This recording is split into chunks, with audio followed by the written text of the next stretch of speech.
Hey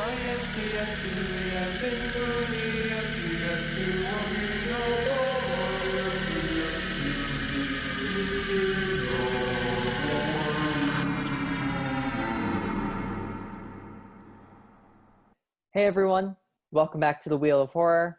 This is episode 25.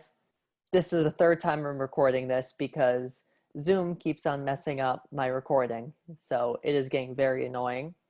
And I've spun the Ring 2 twice, and I'm not spinning the wheel again because it's going to be the Ring 2 which I'm going to watch. I spun it the first time, the recording messed up. As you can see, I've already started watching it. Then I recorded it again, spun it again, because I did end up putting the Ring 2 5 times, but it messed up again. So hopefully this time it doesn't mess up. But as an extra treat at the end of this episode, I'm going to be listing the top 5 movies that have been suggested to me so far and the number 1 worst movie I have watched. So stay tuned for that. And about the Ring 2, let's get to the review.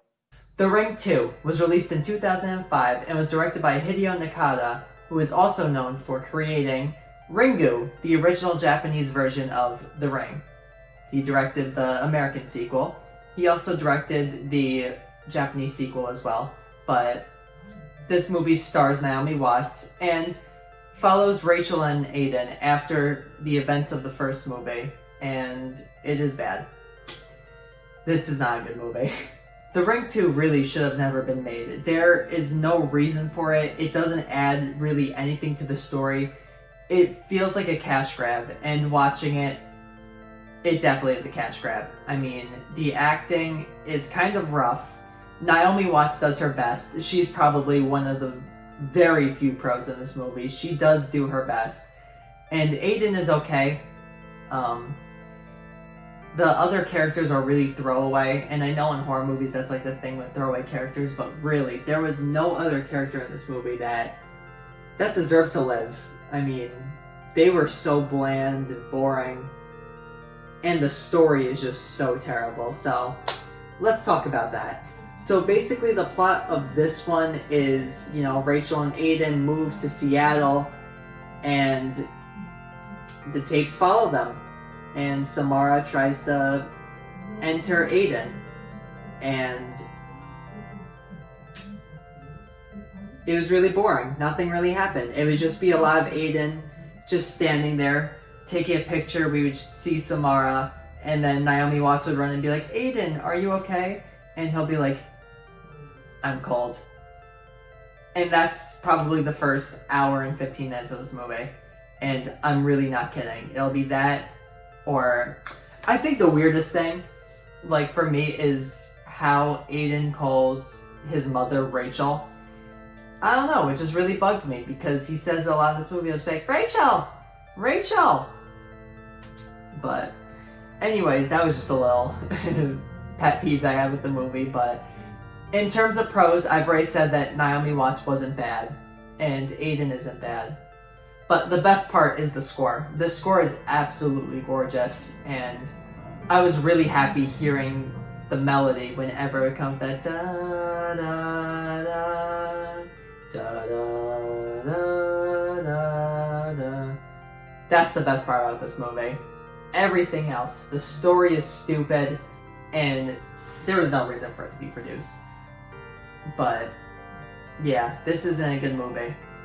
There's a reason it was on the Wheel of Punishment, because it was 2 hours long, and it felt about 3 hours long, because absolutely nothing would happen, and if something did, it was the biggest cliche ever. I think the one part that I was like, whoa, was the beginning, when, I think her name is Emily? She's in Captain America Winter Soldier and Captain America Civil War. She's one of the characters in there. I was like, I know her from somewhere. That's where I know her. That was the most excitement I got out of this movie. I really have nothing else to say. I mean, I really just did not enjoy it, and it was really boring. I think if there was one thing that I would say is the biggest con of it, it's really boring, and it didn't add anything to the story. So I'm going to give this movie a 3 out of 10. And don't watch it. Watch The Ring, the first one. Or, if you want to watch the original Japanese version, watch Ringu. So, we've made it to the end. Well, let's start counting down the top 5 movies that have been suggested to me. So, at number 6, which I know I said top 5, but there's a 3-way tie, so it amounts to 6. But at number 6 is Tremors, that was suggested by Tim.